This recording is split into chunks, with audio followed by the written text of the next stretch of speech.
Yeti! Yeah! Ah! So, welcome. This is a Land Rover Series 3. And maybe you've seen a review of this on my channel. Well, that review was in 2018. And since then, a lot has changed. So, in this video, I'm going to go over all the updates and new modifications which have happened to this Land Rover in particular. But before we start, I had this whole section recorded once before. But sadly, when I transferred the files from the camera to the PC, they got corrupted. So I lost about 45 minutes of footage. So now, 2 days later, I'm back at the same place once again. But if you see the scenery, the lighting, my outfit or whatever change during this video, just know that I'm cutting between the two different filming days. And that's just about it. So for now, let's get into the changes which has happened in the 2.5 years since the very first review of this Land Rover.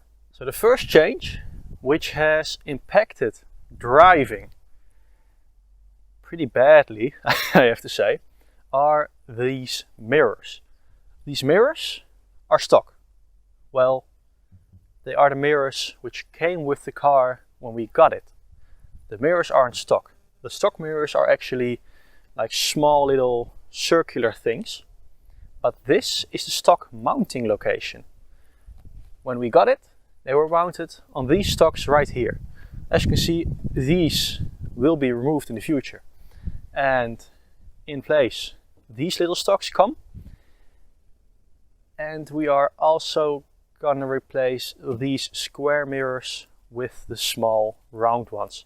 So visibility will be even worse. On the topic of changes, there's a military helicopter flying. No, there are two military helicopters flying past.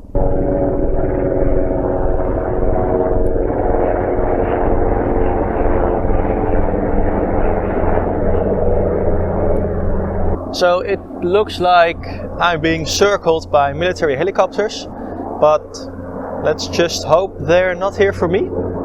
Okay? On the topic of changes which impact the driving of this Land Rover are new leaf springs. They are literally flying over my head.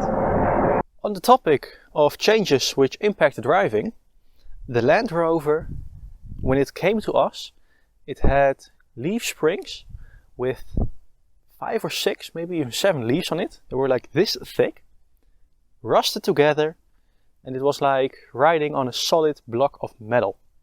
Since then, they have been changed out for thinner and less leaf springs, which are way more comfortable.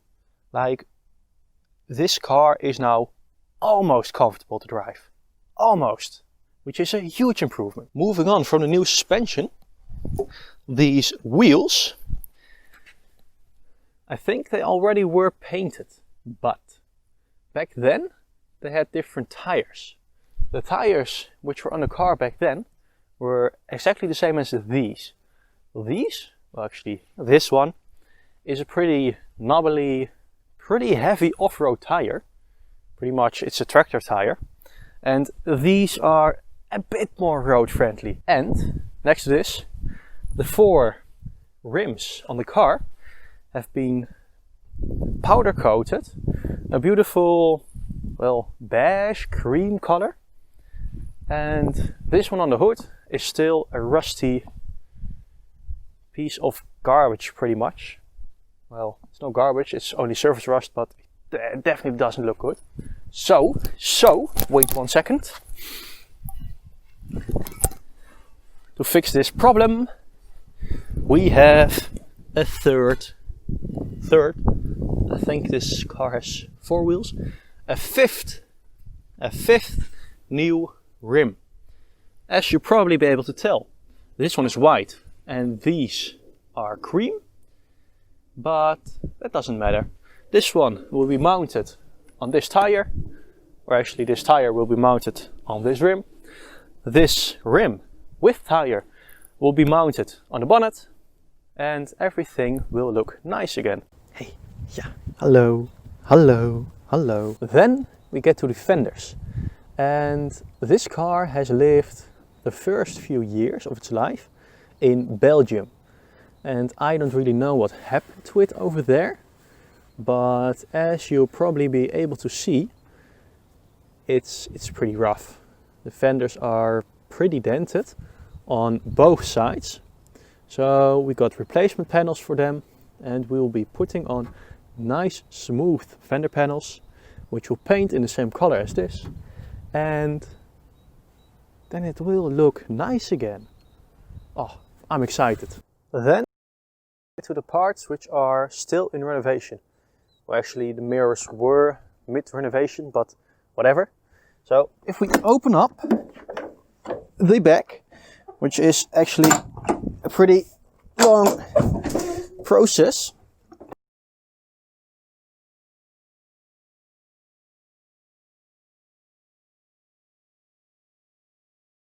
Now that's what I would call a hassle.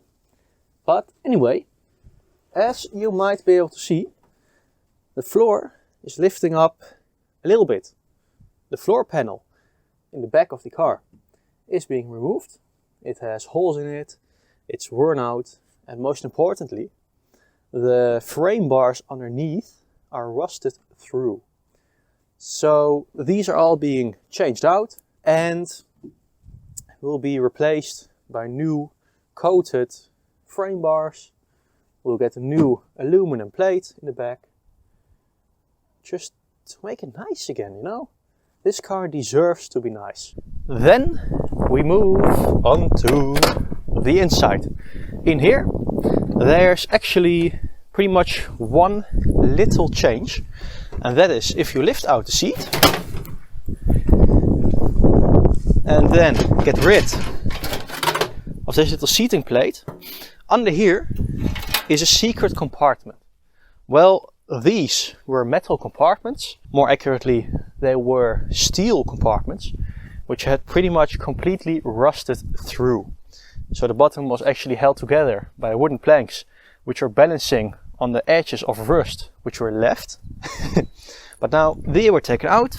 As you can see, you can go straight through the car, and they will be replaced by plastic bins, which will not rust and will probably outlast this car. And lastly, we need to talk about the Overdrive. So this is a 4-speed manual. Top speed is around and about 80 kilometers an hour, which is about 50 miles an hour, which is just terribly slow. And since there are 80 kilometer an hour roads here in the Netherlands, you pretty much drive this thing at its top speed, which is just way too fuel consuming. It's uncomfortably loud, it's uncomfortable in general, and it sucks. It really sucks. So we are going to fit an overdrive in. An overdrive is pretty much an extension for each gear. So let's say in 4th gear you can reach 80.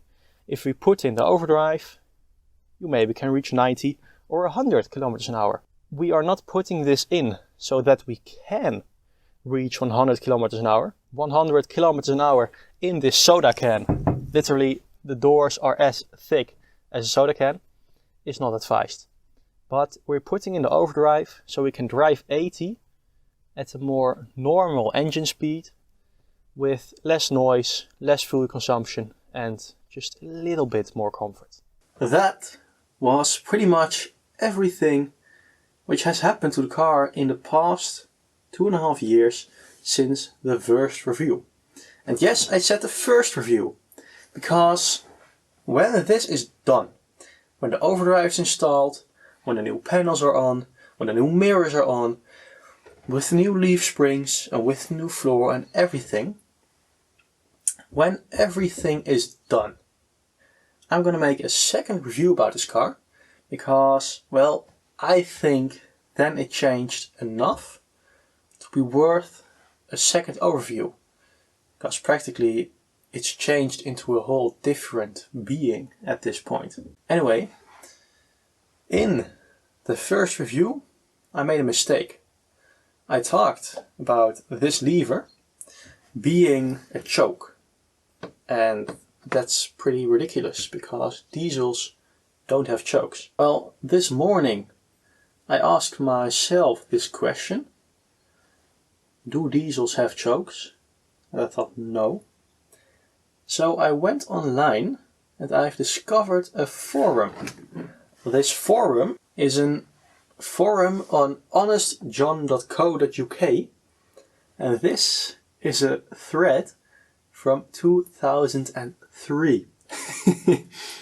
And here, a user by the name Rob the Bus talks about his 1989 Golf GTD, a diesel 1.6, having a choke. So apparently there are diesel cars which have chokes. If you're interested, links down below, go check it out. But back to the first review of this car.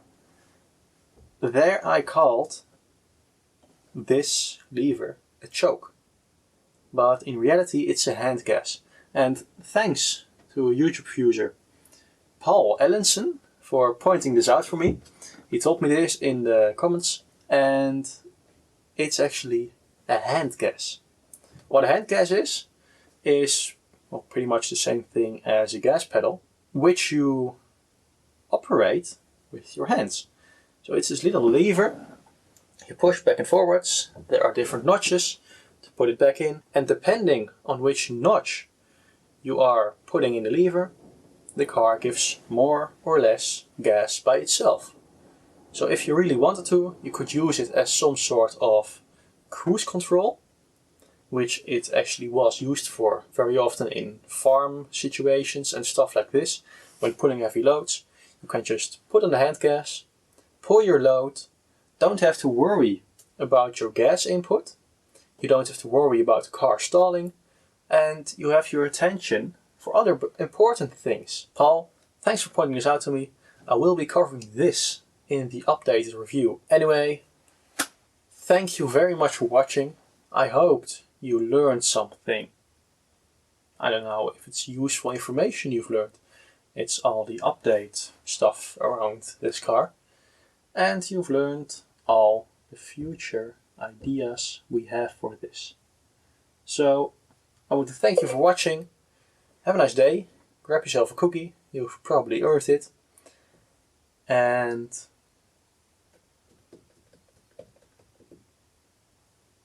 I don't think I have to say anything anymore. I think we're done. Goodbye.